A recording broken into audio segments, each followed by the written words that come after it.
It's an uprising. It's an uprising.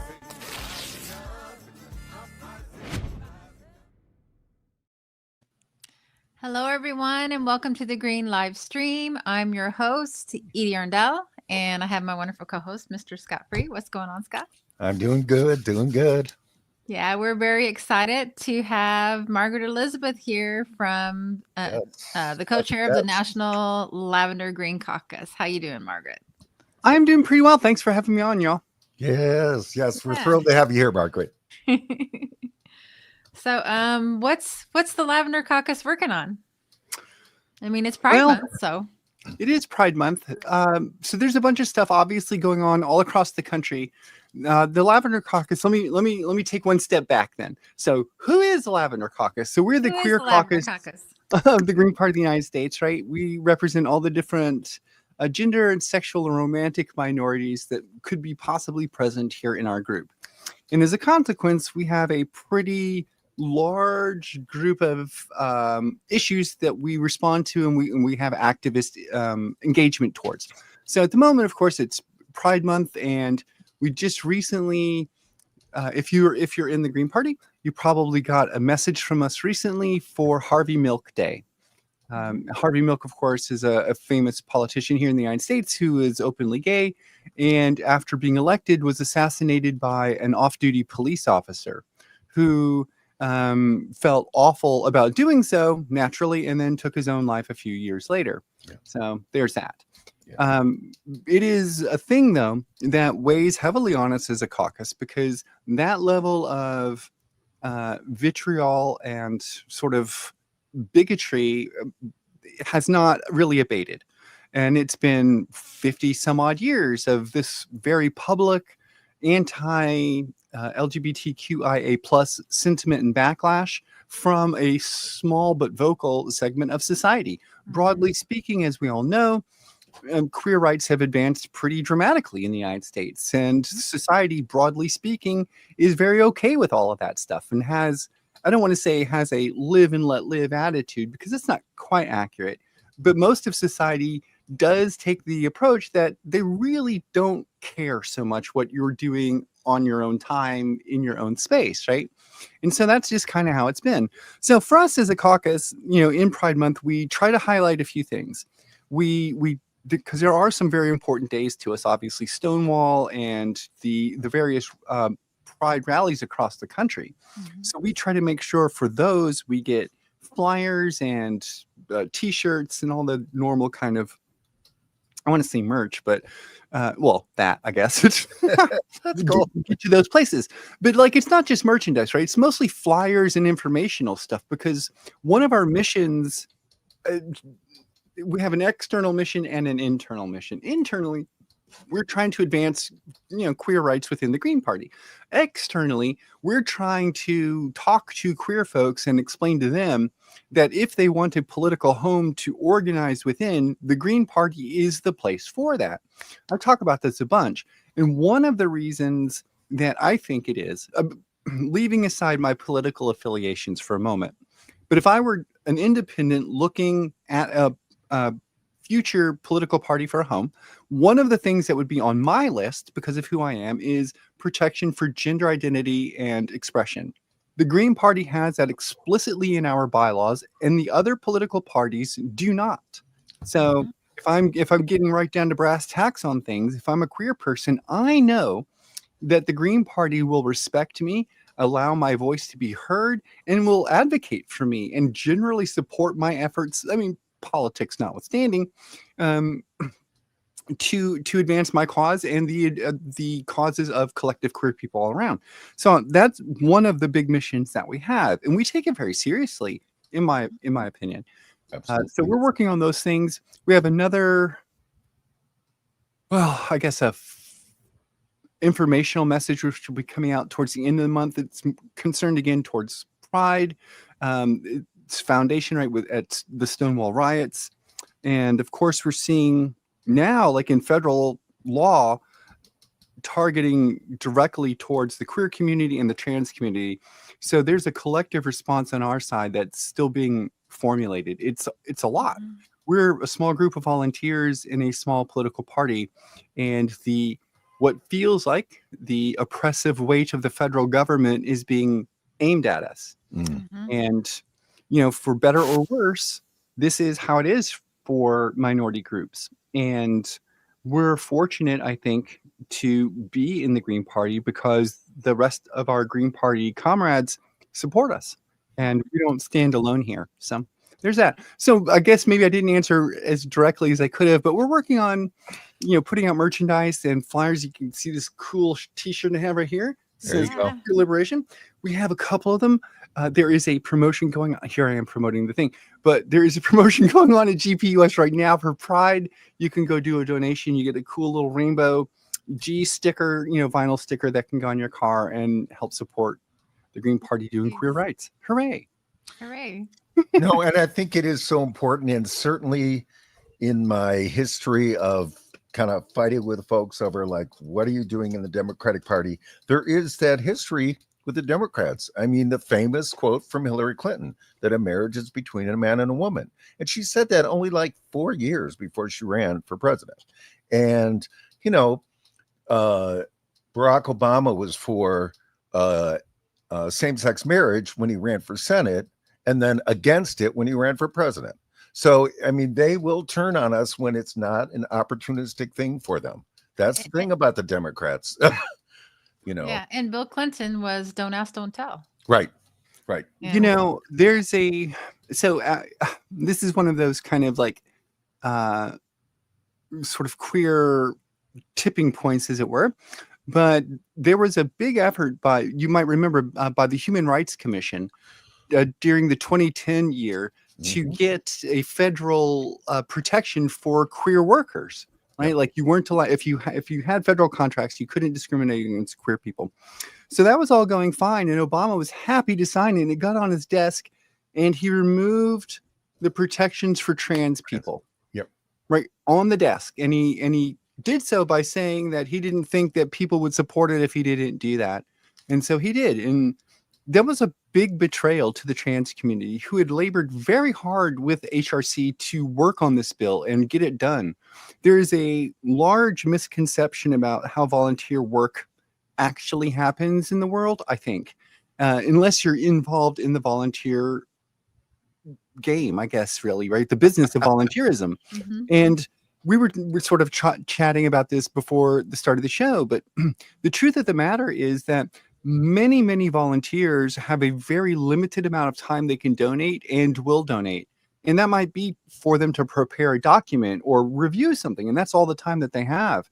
And so when we use our volunteers in a very haphazard manner, I don't think it's good. I think it's actually a waste. And in the case of the HRC effort with Obama, not only was it a waste, it completely undercut any kind of progressive credit that Obama may have had with the queer, in my opinion, with the queer community altogether, because you cannot at any point separate the queer community into small segments and deal with them individually. We operate as a block. And the reason for that is because we understand as a large group, we have more voice. Right. And louder voices get heard. So if we're standing as individual segments, our voices are very small and we don't get heard. So we band together. That's one of the reasons why it is that way for us. And so it was a real betrayal to segment out one segment of our community and leave us aside. Yeah. Well, I remember that whole thing. I remember HRC and yet throwing trans folks under the bus. It was a terrible time because, again, I thought we were making such progress and that was such a big step. Yeah, it was horrific. Yeah, I just don't understand why people can't just accept people for who they are.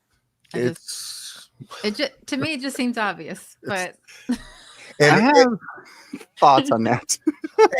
Weird because I have that's my own personal feeling.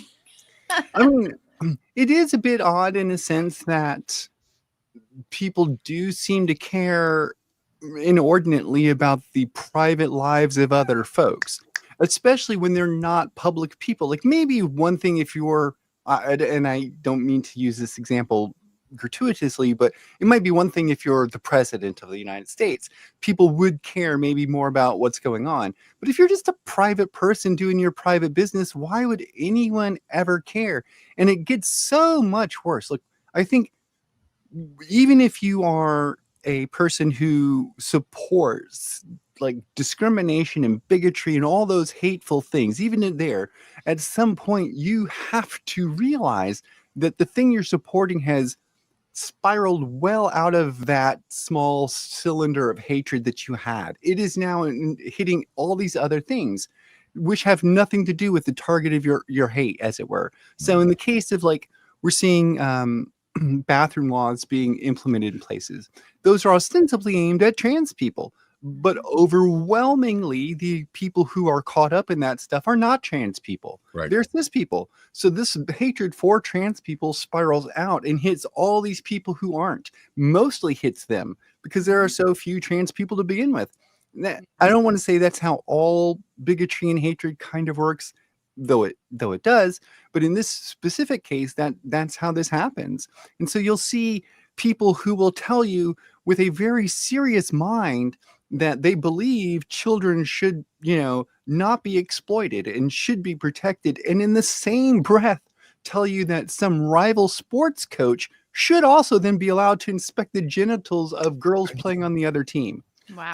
That is the unbelievably stupid part of all the bathroom bills. What are you going to do? Are you going to have people strip before they go into a bathroom? It's just so absurd. I can't even. It's embarrassing that adults take their time to work on those bills. It's so embarrassing for humanity. Well, one thing that I think I can kind of relate it to is that once you get to know the person you think you don't like, a person of that group, you find out it's no big deal. I think that's mostly the case for all minority groups, right? Yep. The truth of the matter is that, there aren't a lot of trans people. So most people in the world don't know a trans person directly. And just like everyone else, like every other small group has this same sort of in-group, out-group dynamic where when you don't know people from that group, you might have fear or anxiety, whatever the thing in your head is, right? Whatever. Once you get to know people there and you start to understand them as people just like you with the same foibles and flaws and quirks and all the rest, your anxiety about things changes. It's not that you yourself have undergone a transformation. It's that your understanding and knowledge has completely shifted around and you no longer see them as other. You see them as part of your in-group again.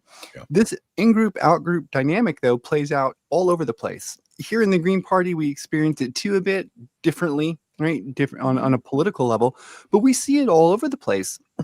And I think that as a society, maybe a little far afield here, but as a society, we have a real obligation to ourselves and the future generations to understand this dynamic and to really try to do something constructive about it.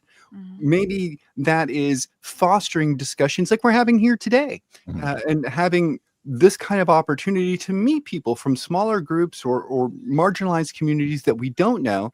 We can hear their stories. We can hear what's going on and connect to them in a real human kind of way. And we can leave our suppositions and fears behind. Very well said. Thank you, Margaret. And I want to add one little thing to what I said before, my little kind of crude strip joke, is that, I fully understand that, surgery is a choice and also a class issue. There may be people who cannot afford surgery. So it's, again, it's just that the details of it get to, like you said, I mean, people's private lives are their private lives. So, we can have these discussions, but I mean, it's sad, and it's weird how the MAGA world is as one aspect of it, because I'm close attached to folks in the MAGA world, that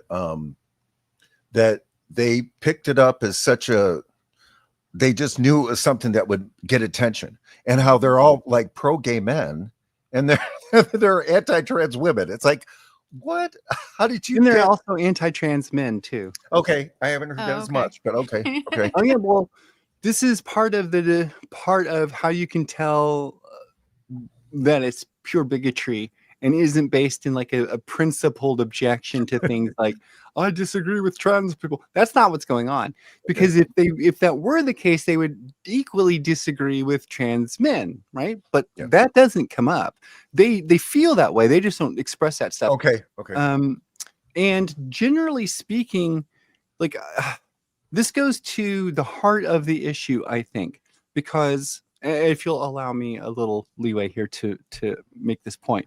So MAGA folks, not exclusively, but overwhelmingly, tend to be fundamentalist Christians at nature, evangelicals. Yeah. And evangelical Christianity offers a specific iteration of the world, not society, but the world. And one of those things is a firm belief in creationism, right? Not creation as a thing that occurred in the Bible, but creationism as a foundational, unchanging belief, i.e., God made man and woman too. That's it. And they believe that is an infallibly correct biblical teaching. Yeah. This is not by the by, this is not a teaching which is held to be that way by most religious groups, even other Christian groups. That is understood to be an allegory. But for evangelical Christians, they understand this very specifically as a true statement. Ergo, somebody coming along and saying, oh, I'm a trans person, isn't just so much transgressive in the sense of, oh, I'm transitioning from one gender to the other or whatever. It's a direct condemnation of their fundamental religious belief. Wow. That's brilliant. That's brilliant. I never really thought of it that way. Tolerate it. They will not accept this. And I grew up in that world, and I'd never thought about that. Wow, absolutely. Me too. Absolutely. I mean, I went to school for religion. And religion has been, so a little personal detail here. I'm a neurodivergent person, and some of us tend to develop special interests about things. I didn't really understand this about myself until recently. Nevertheless, religion was that for me. I didn't grow up in the United States. And as a consequence, I was not exposed to most of the influences of the United States when I was a kid. I grew up in a Muslim country surrounded by people who practiced Islam and a few Catholics. That was it. Okay. So my experience of encountering those religions was formative, but not in the way that I think a lot of people would normally suspect. Because the moment I encountered those two religions, you could instantly see they didn't agree. And I was like, okay, but why? Why don't these two things agree? Because they're kind of talking about the same, my little kid brain. They're talking about the same thing. So why don't they agree? Over time, what I realized was that one of the things that spoke to me, what I wanted to do was understand why people made decisions. I didn't have to understand, their justification for it, but why they would do stuff. And I realized that you could ask every single person why they were doing something, but that would take forever. Or you could understand basic patterns and philosophical foundations that people had. Once I realized how prevalent religion was, even for people who have rejected religion in their society, it has still shaped and informed them. So once I understood this, I decided I would understand religions instead of people. And then that would allow me to understand why people were, broadly speaking, making many decisions that to me I didn't understand. It didn't flow to me. And once I understood that they were operating from a different philosophical paradigm, a different base of understanding than mine, their actions made sense within that logic chain, right? Like, and so once that became clear to me, I was like, oh, this is like the magic key to things. But this is ultimately why you see the same kind of pushback against things like evolution science. For the same reason, because it's not that they disagree with science, it's that they cannot tolerate a changing of this fundamental religious belief. Instead of just believing their own way and allowing other people to believe their way. Yeah. And Christianity has this habit of being excessively pushy and proselytizing and trying to convince you all the time. I had a conversation with a friend of my father's at a bar, but it was during the day having lunch. he brought it up, and then he's showing me this thing on Facebook. Like, basically, it said, "I'm going to go to hell unless I talk to you about Jesus." And I'm like, yeah. "You think I don't know about Jesus?" Like, I'm pretty sure I've heard of Jesus, and I think I see him differently than you. But you told me, so now you're good, But we do have a comment. Brian Grigsby's here. Hi, Hey, Brian. Brian.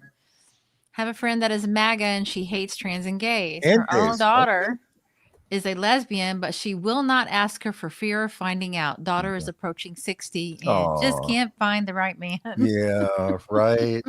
Yeah. What more you just, yeah, I he just had posted. I had to take my family through the process, and I mean, my parents are gone, but my Mhm. mother did pretty well. She kind of grasped it. She's like evangelical Christian, but Yeah.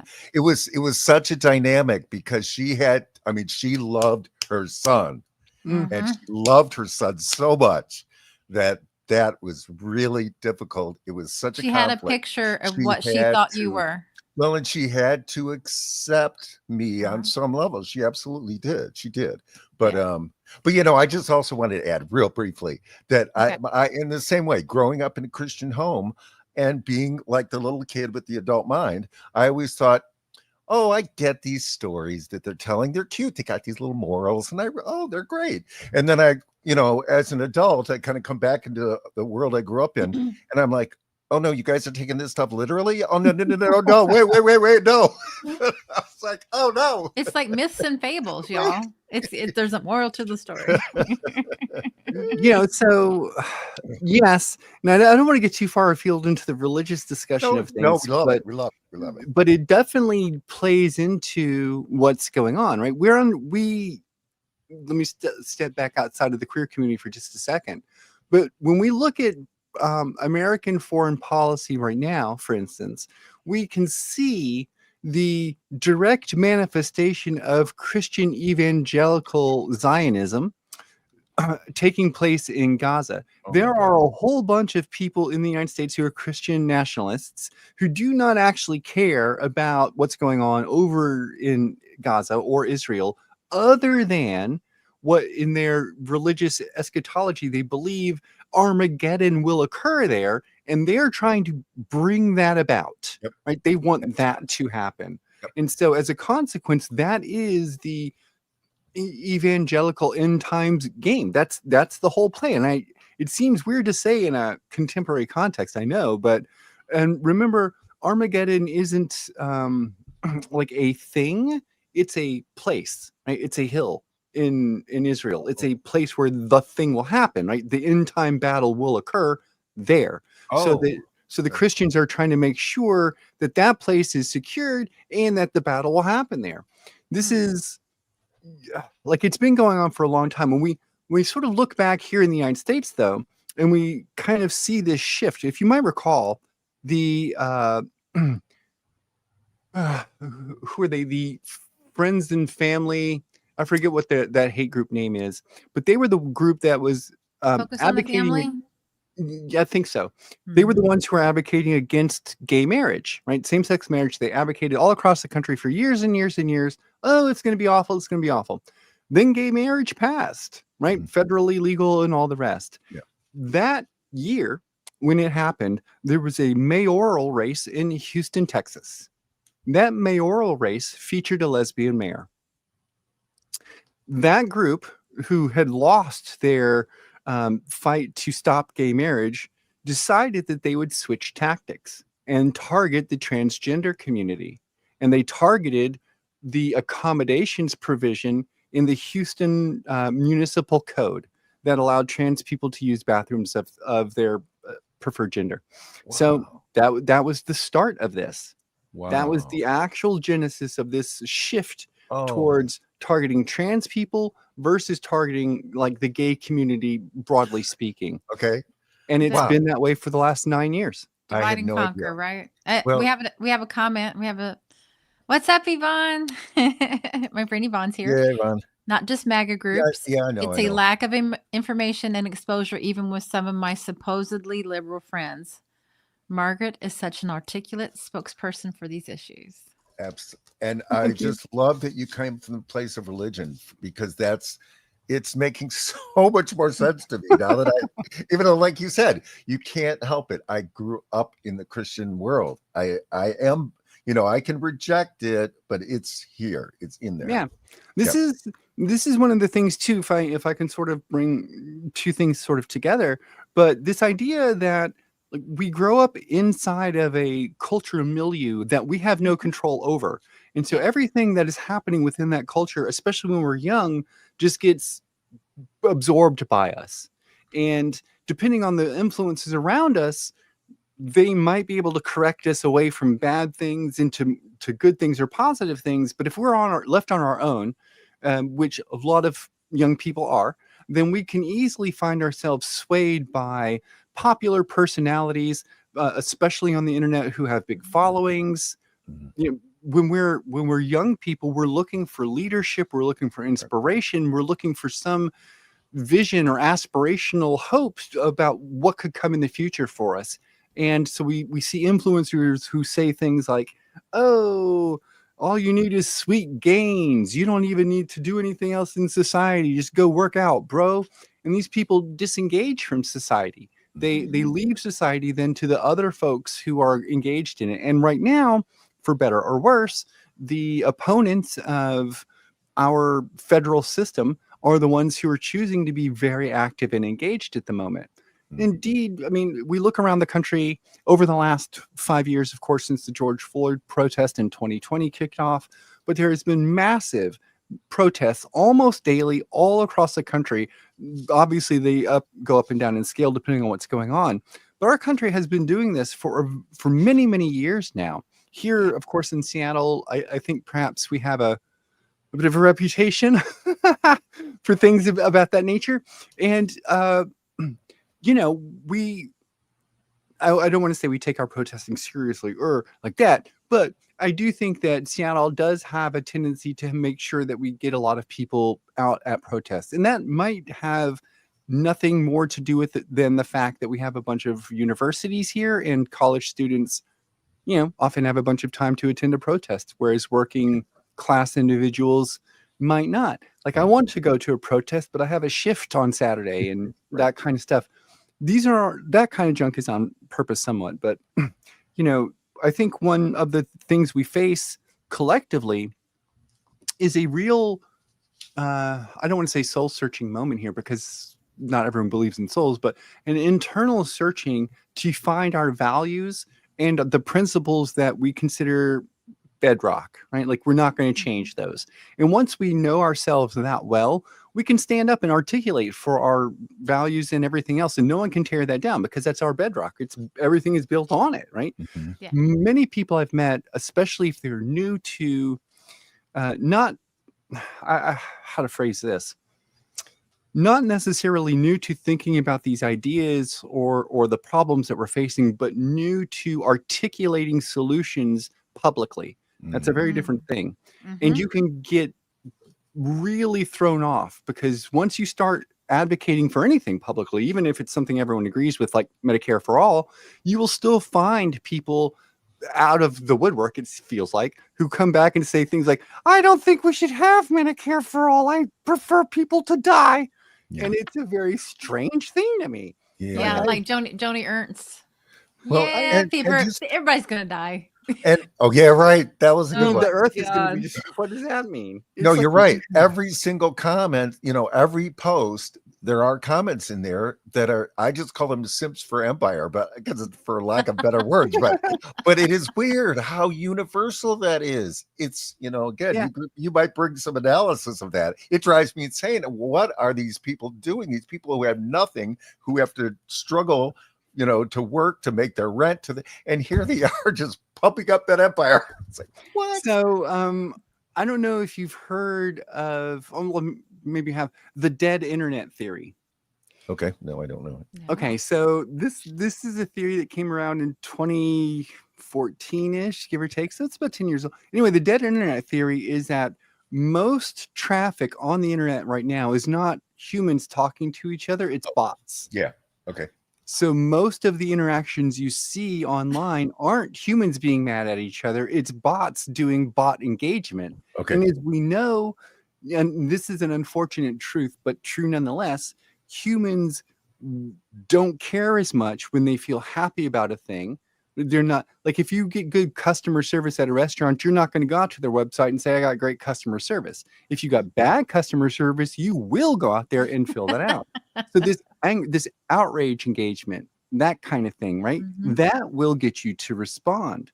And that's what the purpose of bot engagement is on most of these sites. So right now, yeah, you'll see that you can post the most innocuous thing. Like, yes, I think humans should not die from lack of healthcare. And you will in fact see ostensibly people saying, no, I think people should. And those aren't probably people. Those are bots. Yeah, And, like, the bots are That trying makes to me kill feel a us. little You're- better. And you're absolutely right. I can't remember the subject, but I decided when I heard about that, I didn't know it was called Dead Internet Theory, but that's a great name. But when something happened that was pretty intense, I decided, you know what? I'm going to do an analysis. So I sat there with the Facebook post and I went to each person and I looked. And sure enough, you're right. The majority of people, you'd go to their Facebook page, it would have their picture about 3 times and no other content. Yep. Yes. I go to the next person, picture, maybe some nature site, some and Mhm. nothing. And I'm like, oh my God, you're right. These are all bots. These are all bots. I wanted to say that we are 5 people away from our 500 subscriber goal. Oh yeah, folks. right on. Yeah. Yeah, we're so close. And somebody put on something here that's very cute. Live in La Vida Verde. Yeah, you know it. Green Party Life. Yes. Yes. Yeah. Love it. And our friend Abdul's here. Hey, Green. Hey. All right, Abdul. That we have some regulars. Yeah, we do, which is so it's amazing. It's absolutely amazing that we've got regular folks coming in and contributing. Mm. And we appreciate all of you. And yes, please, if any of you folks haven't subscribed out there, just hit the old subscribe button. We would love that. Yeah, and notifications bell. A stiff wind of propaganda from MSM, politicians, and dollars keeping people from looking at greens. Yeah. Oh God. Yeah. The propaganda is The Constant. propaganda machine. I with the know. bots behind them to support them with the algorithms. Yep. Who would they be without their bots? Oh. Nothing. Oh boy, oh boy. And I have thoughts about that too. Okay. Okay. Well, this As is it your turns hour. out- You talk about whatever you want. Yeah. Oh, well, I can't talk about whatever I want, but I Oh. will talk about things that are In related public, to the how's Green that? Party. Oh, bring up the Bugs Bunny. Oh yeah, sure. Yeah. Happy Pride, everyone. Happy Oh, yeah, yeah. Pride from Margaret Elisabeth. Already I know it. It's my favorite Pride meme of the year, without a doubt. Oh God, I love that. And I just want to go find each of those episodes. Ugh.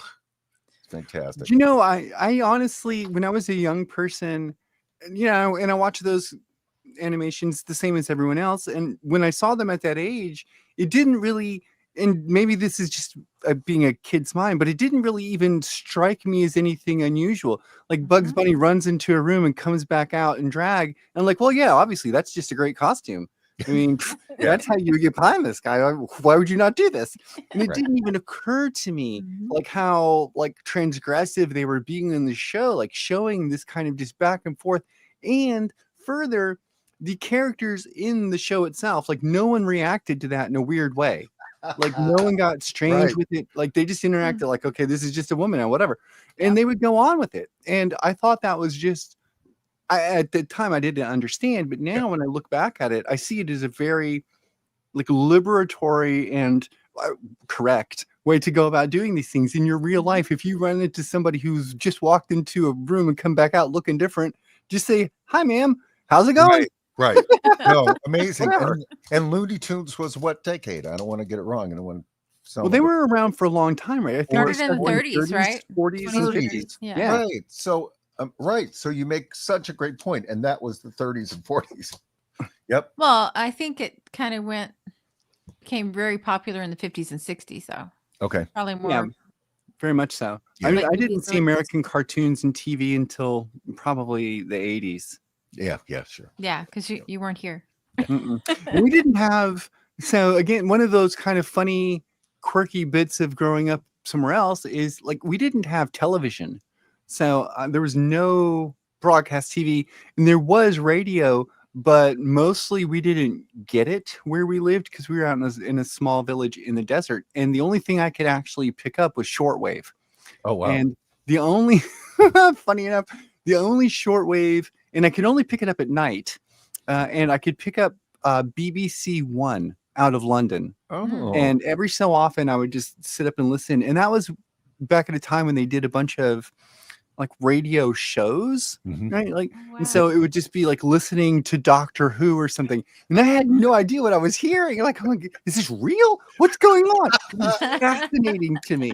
Yeah. And so we didn't have like newspapers either. And so Oh, very wow. limited kind of like exposure to what was going on broadly. And a lot of people don't understand how this works, but let's say that you have started a nonprofit organization and you want to go to Namibia and start a school and educate people there and give them, like, let's say a Montessori education. Well, you could do so. And in so doing, you can ask the British government to help you found this educational institution. They'll give you books, they'll assign teachers, they'll give you money to do it, that kind of stuff. So we had a school system that was designed like that by the British. They came in and they put the school system in kind of like what in America we would call Montessori education. So if you're not familiar, Montessori education is sort of this idea where kids are generally all in one class, regardless of age range, and you pursue academic interests that are relevant to you at the time. So, you know, you might be interested in art this month and history next month and that sort of thing. And the teachers encourage you to explore that subject that you're interested in. They have some set things they have to teach, but other than that, it's self-directed education. Wow. Wow. And so, Know that. it's I really knew quite what it great. was. I didn't know that. I didn't know Oh that. yeah. So we're leaving aside my own personal history for a moment. Here in Washington State, our state party is engaged in a defending education effort because obviously the federal cuts to education specifically target mostly disabled kids and facilities for people who have special learning needs. So because the reason for this is most schools are funded by property taxes now rather than federal funding. And the federal funding goes towards special needs students. So the federal loss of funding is just going to hit the special needs kids directly. So one of the things we try to do here and are trying to do here now is advocate for alternate education systems like Montessori and things of that nature as well. But personally speaking, I thought it was great because we had a small group of kids, but then you got to kind of pursue it at your own pace, and there was no like testing thing or whatever. So it allowed me to have a pretty broad education, I think. Mostly though, that arose because I was incredibly bored. And you can imagine how it is being a kid when there's nothing to do except you have a library because it's the school library. So I just read the books. I you I go. read on the site that you read the dictionary twice. Oh my God. That's Oh, smart. good for you. It was like when I first started to read it, it was because because in the dictionary, this is one of those things that kids who read a bunch have. You'll know what a word is, but you don't pronounce it correctly because you've only read it, but you've never heard someone say it. So once I realized I was doing that, I was like, well, how can I learn how to pronounce these words right? And in the dictionary, it's broken out, right? Like, it has the pronunciation in it usually. So it's like, oh, I'll just read that and then I'll know. And one of the things I did, but I learned probably like y'all that when you're reading a paragraph, if you get to a word that you don't know, you can usually figure out what it means by the context around it. It's not a precise definition, but you can get close to it. So I would read all these books and I would like, well, I don't know what this word means, but looking at the context, I guess it might mean good, bad, like right? Whatever. But eventually I was like, well, maybe I want to actually know. So whenever I would get to a word in a book that I didn't know, I would stop and go look it up in the dictionary and see what it meant, which made it take a really long time to read a book. I still do that. I still do that. I'm like, I think I know what it means. Let me go. Yeah. I'll Like do the same maybe thing. there's a nuance there that I'm not quite grasping because I really want to know.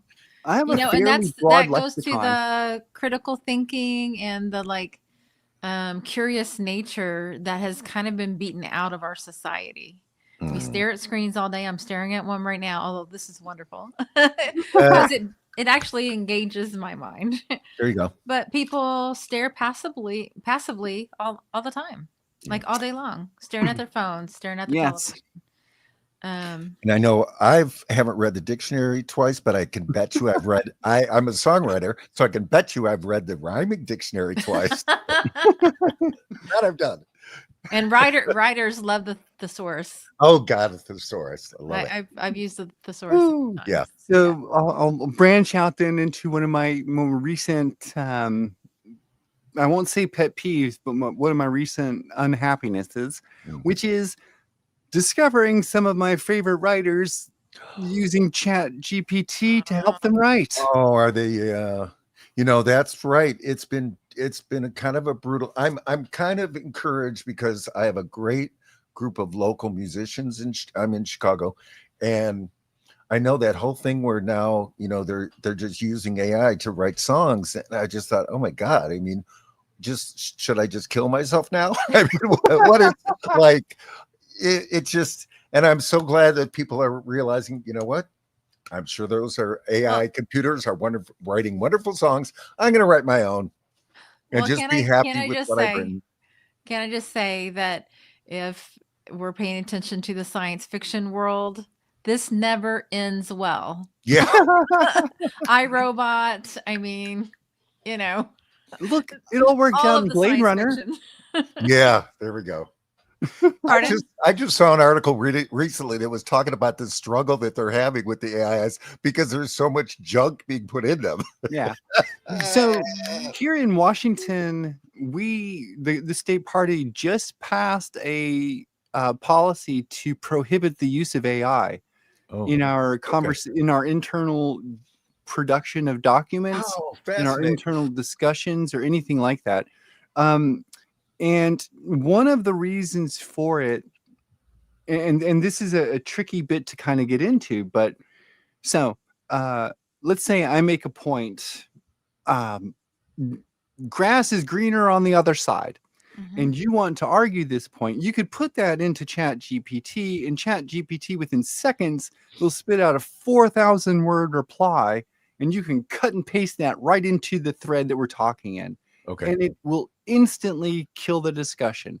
Nobody is going to read that much text and respond to it because it's not you saying it. It's am I arguing with Chat GPT? Whose position was it? Right? That kind of thing. Right. So, and this really threw us off internally on some discussions and things, but leaving aside that part of it, and I think there's a social cost to using AI for discussion. Absolutely. But we're a Green Party, so we have other concerns beside that too. And I know there's some discussion in our political party about things like, well, what's the environmental impact of AI? How much water does it use? What is it displacing other people? Like, are we displacing communities to build data centers? That kind of stuff, right? General Green Party concerns. But one of the things that isn't, in my opinion, being really talked about much, and if it is, it's not getting the attention it deserves. It's less about how much water it takes, though this is a big concern. But think of it more like this. We know that the oceans are the largest repository of heat that we have. It's where we sink our heat. We dissipate it into our oceans. Okay. And our oceans collectively are rising in temperature. This means that they cannot store as much heat as they used to. That's what that means. Okay. Now, right now, AI uses roughly 3% of our electricity capacity in our country, about 3%. In 5 years, Eric Schmidt, former CEO of Google, predicts that it will use 99% of all electricity. 99% of all electricity will go for AI generation. And leaving aside the water, the fresh water, which is used for this, because that is the cooling medium of choice. Right. The heat from the electricity production, not the AI use, not any of the computers, not any of the AI, just the actual heat from energy production, right? We all understand this. If you have electric stove, you turn it on, electricity goes through a metal wire, and that metal wire gets hot. That heat comes off. That's how we cook with it. Right. When we send electricity across the wires, heat comes off of them. Okay. This is a true fact. This is what happens as we send more electricity through our wires and more electricity in general, irrespective of the cooling that takes place downstream, as it were. The heat generated from electricity production and the transmission will cook our planet and cook us along with it, just like we're little hot dogs stuck in here. Yeah. Yeah. Oh my God. One thing that I will also say, besides the environmental impacts, it makes human beings lazy. Yeah. They stop thinking for themselves and they start relying on things instead of their own mind. Like looking up trying to remember something. I mean, how many people have just like, oh, I don't know, and they just automatically look it up. Well, I try to remember first for quite a while, and then if I still can't get it after a long time, I might look it up. But it like creates these habits that we can't think for ourselves. Right. And also, they're probably taking jobs just like the self-checkout and all that. Of course. The automation that's happening. Our true unemployment rate is about 24%, which is really close to what it was during the Great Depression. Yeah, right. They're telling you it's 4 something. That's not true. Then those numbers have been cooked for a long time. And I think most people, unless you have a vested interest in sort of pretending, I think most people know what the unemployment rate is really high right now. And it's not getting lower. In fact, it's getting worse. And it will only continue to do so. When maybe the only problem that AI was created to solve is the problem of wages. That's the only thing it's going to solve. And it will remove wages because we're going to just have AIs doing these jobs. We're not going to have people doing them. Right. And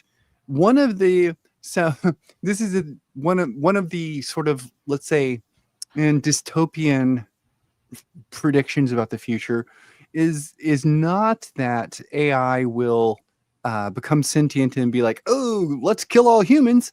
It'll be that AI will take over so much of the economic sector that people will conclude they don't want to have kids who are going to be raised in that kind of environment where they will be born into poverty and no way to escape it. So they'll stop having kids. And we'll see a birth rate plummet across the globe. There was a researcher at the University of Oklahoma who is suggesting that by the year 2030, we could be looking at a global population roughly the size of England. That's it, because humans will have stopped having kids for so long because there's just no economic opportunity whatsoever. So the entire population of the planet will go from 6.8 billion like it is right now down to 100 million or so. And it won't be because the AI tried to kill everybody. It'll just be because people decided to stop having kids. Yeah. And not 2030. It can't be 2030. That's 5 years. 2130? Oh, yeah. No, 2300. Sorry. 2300. I was like, wait, 5 years, we're all going to die. Yeah, 5 years, we're all dead. No, we're just going to stop having kids. In 5 years. No, but I certainly think that. I mean, just in the basics of climate catastrophe, I just wonder, why are people having kids? Why are people having kids? Because they're I mean, what they're going to deal with on the climate alone is, I mean, it's going to be horrific. One thing I heard that was very interesting. Now this, again, is it biased? Who knows? They are saying that, of all the things that climate is changing, the number of hurricanes, because now hurricane season started on June 1st. The number of hurricanes aren't necessarily increasing, but they just say moisture, a nice calm term. The moisture involved with them is what is increasing, which we saw last year with Helene. The massive destruction because of moisture. So yeah. And the new FEMA person didn't know there was a hurricane season. I heard that. I don't know. Is that possible?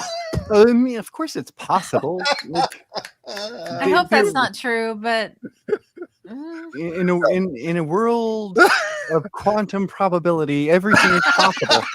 Many things are improbable, though. I guess And- I'm just too much of a weather junkie that that was the most absurd thing I had ever heard. yeah, but most people aren't. No, I know. I know. So- No, I read that book, The Uninhabitable Earth, and Yeah. it talked about the cyclical aspects of climate change, which I never thought of before. The fact that, now we're seeing it with Canada. We got another season of fire, and so we got another season in America of smoke, right? Which never Well, happened before.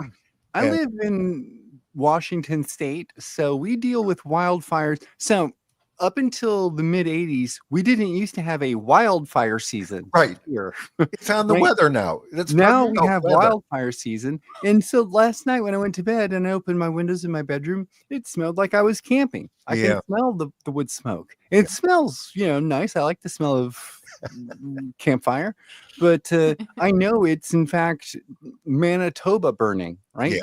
And Right. yeah, my you don't like the state's gonna have implications, right? wildfires here soon if we don't already have them. In fact, this is one of those things that isn't widely known, but Washington State has been under a prolonged drought for about 15 years now. Yeah. And as a consequence, our western side of the story, so we're not divided in half by the mountains. It's about like 1/3, 2/3 kind of a deal. But on the 2/3 side of the mountain, where it's basically the high plains, it's incredibly dry and just like tinder over on that side of the mountains. So we have fire burn or burn restrictions in place all over the place. And last year, or maybe it was the year before, we had our first wildfire on this side of the mountains. Oh, wow. And it took place on the Olympic Peninsula, which is the only tropical rainforest we have in the United States. And there was a wildfire there. Oh, my God. So it was pretty big news here.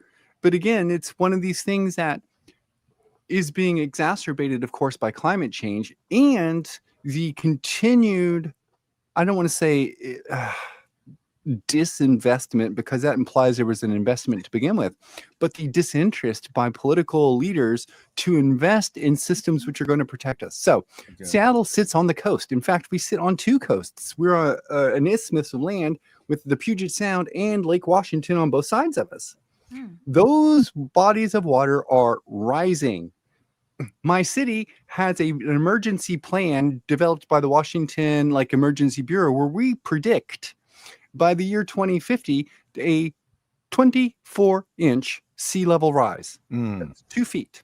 At maximum, that was a prediction that was done back in 2005. And we know, and that was based on what the 3-degree Celsius climate change prediction was. And we're ahead of that now. So now our models here in Washington are projecting between 30 to 36-inch sea level rise. That's 3 feet. We have to build seawalls, dikes for that. And the fun thing here is too, so if you live on the coast, you know about these things. They're called king tides. Okay. Right? Which is when a big super full moon comes close to the earth and lifts the tide up by an extra maybe 2 feet on occasion. So this 3-foot sea level rise could in fact end up being on several times a year, 5 feet. That's a 5-foot surge of water coming into the city. And believe me, we are not anywhere close to being prepared for this. It was one of the things I ran on when I ran for city council, because we can be. We have the resources here. We know technology. There are other countries that have low-lying land which are protected from rising water. Netherlands, for instance. We don't have to reinvent the wheel here. We can look at other places who have done things and just do what they're doing and do it here. Right? That's my thought on these things. We have a tendency in the United States, in my opinion, to want to reinvent things. Like, this is our own solution. We don't need to have our own solution. We can look at other countries who have figured this out and do what they did. We might implement it in our own way, of course, but we don't have to come up with all of the answers all on our own. Plenty of nations have been trying to address this. For instance, one of the big challenges we face here in Washington State is unhomed populace. We have about 24,000 people here who are unhomed, which is a huge population.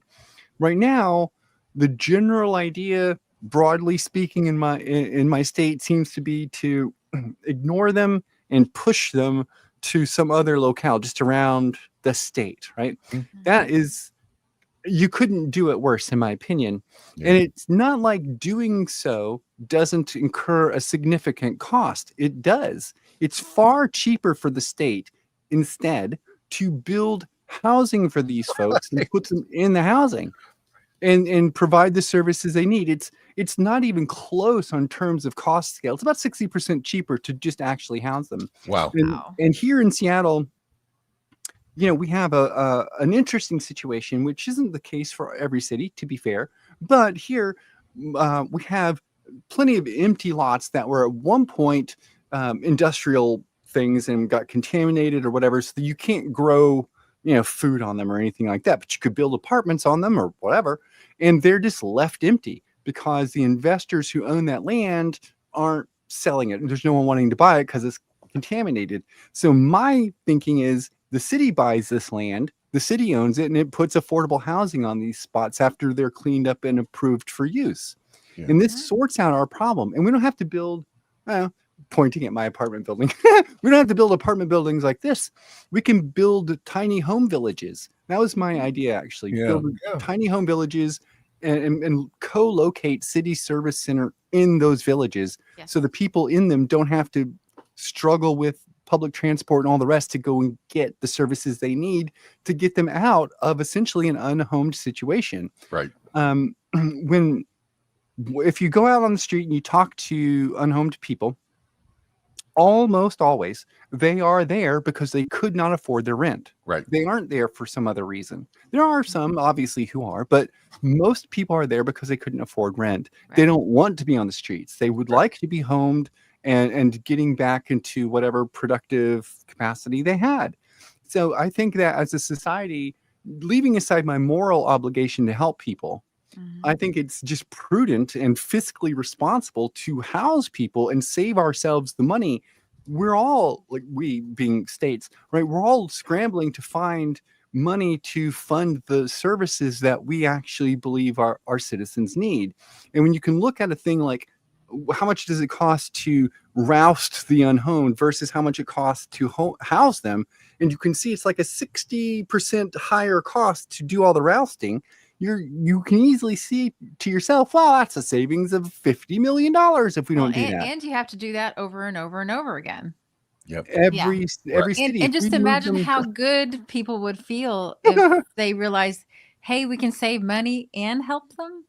Yeah. It's that rugged individualism that has been beaten into our heads that, is not true. Nobody makes it on their own. If you got a company, you had to rely on the city for water and the street to get to your building and da da da da da, and the human race would not exist without a community, Right. Tribes, because we're not the biggest, we're not the fastest. At this point, I don't think we're the smartest either. Well, the mentality of our country is so backwards, and we've been Mhm. so propagandized that, right, you talk about housing the homeless, and people will have negative reactions to that. Like, Yeah. wait, the money's going to go somewhere else, and not, it's bizarre that people actually even think in that. And then again, that kind of is the same problem with why all of us, the three of us and Green Party folks, and the whole situation in Palestine is so difficult and it's so gut-wrenching and so, to us, whereas to them, people, they're just like, oh, that's not happening here, so why do I care? Yeah, I mean, because it's that same, it's like a different mentality that I can't relate to, because I don't know how people can turn it off. I don't know how they turn it off, but I guess it never turned on with them. It's amazing that, and it's the same kind of problem. It's just the wrong mentality. We should all be here helping each other, and we should use the government as that method by which we help each other. Yeah, it's I've discovered that it's compartmentalization in your mind, Okay. because you don't think it's going to affect you.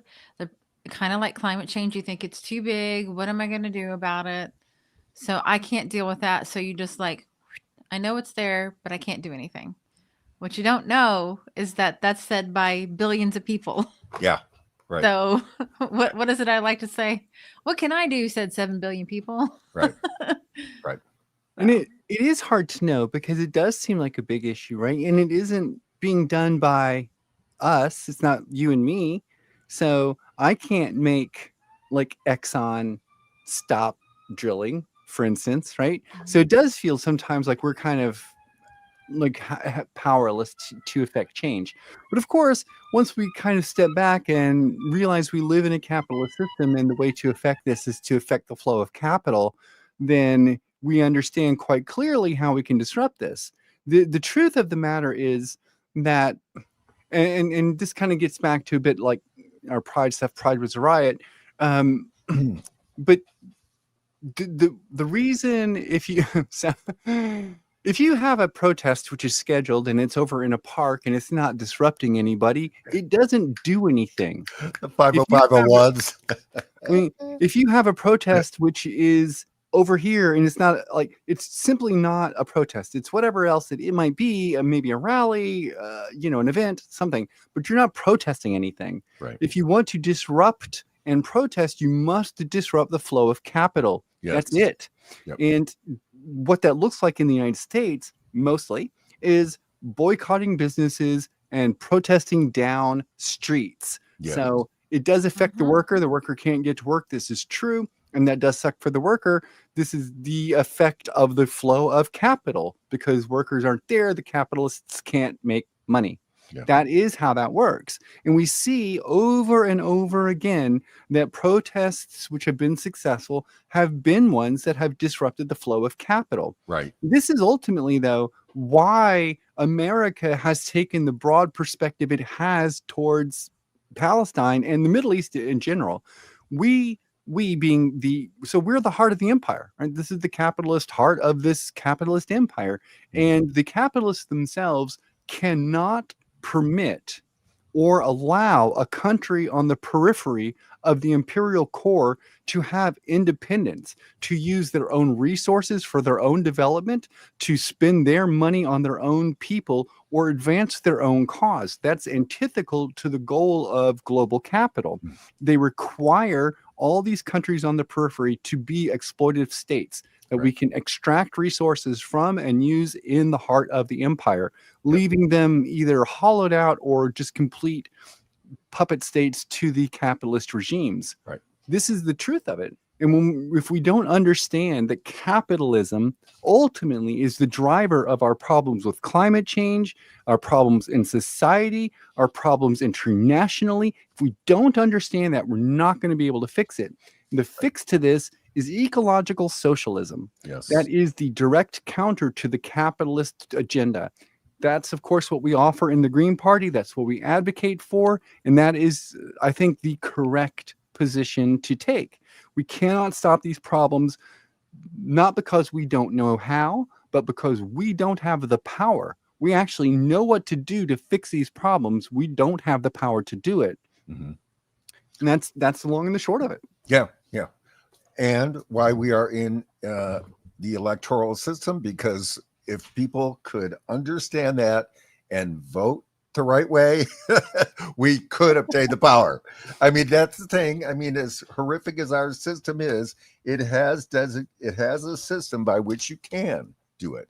But again, it's to convince people they need to understand that, yes, we actually do have power. Even the little person that you do have power in the voting booth in this system. And I absolutely agree. The only way to disrupt through protest is to disrupt the flow of capital. And as I say to people all the time, if your vote didn't matter, they would not keep trying to disenfranchise you. Right. They would let you vote because it wouldn't matter. If the Green Party wasn't a threat, they wouldn't keep trying to sue us and infiltrate us and bother us. Yeah. So we are a threat. We are now the third largest party in the country. Yeah. Yeah. We're the only anti-war party. And if you are an anti-war person, we're really the only electoral political party that offers that as a platform position. And this isn't new for us. We adopted, in fact, specifically, I don't know how long y'all have been in the Green Party itself, but adopting BDS was one of the more controversial and contentious things we've done in the Green Party. Wow. But we adopted it, and we've had that as a bedrock principle ever since 2007. Okay. And I think that this is one of those things that you can never. There are few bright, clear moral lines in the universe, but this is one of them. And you have to be on the right side of history on this. There's really no equivocations, in my opinion.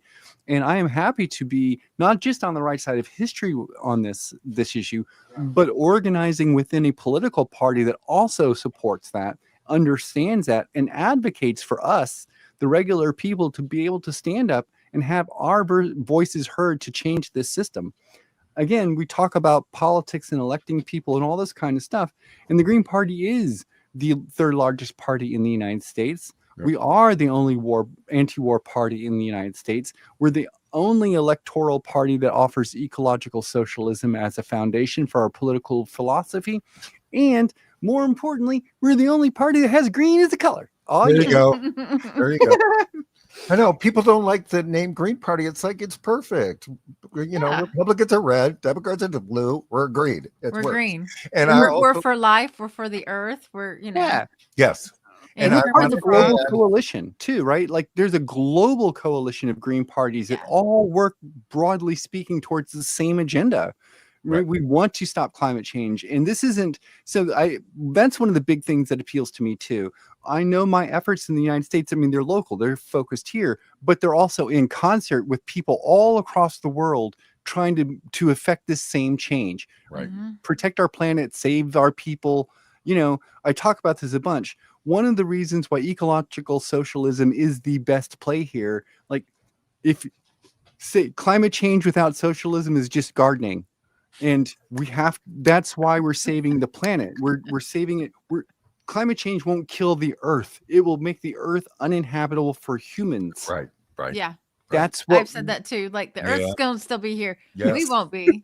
We do have a couple of comments that I think maybe we would like to put up here. For sure. Hello, Lars, and welcome. The only corporate PAC rejection as their main plank party. Yeah. You know, and then he asked the question.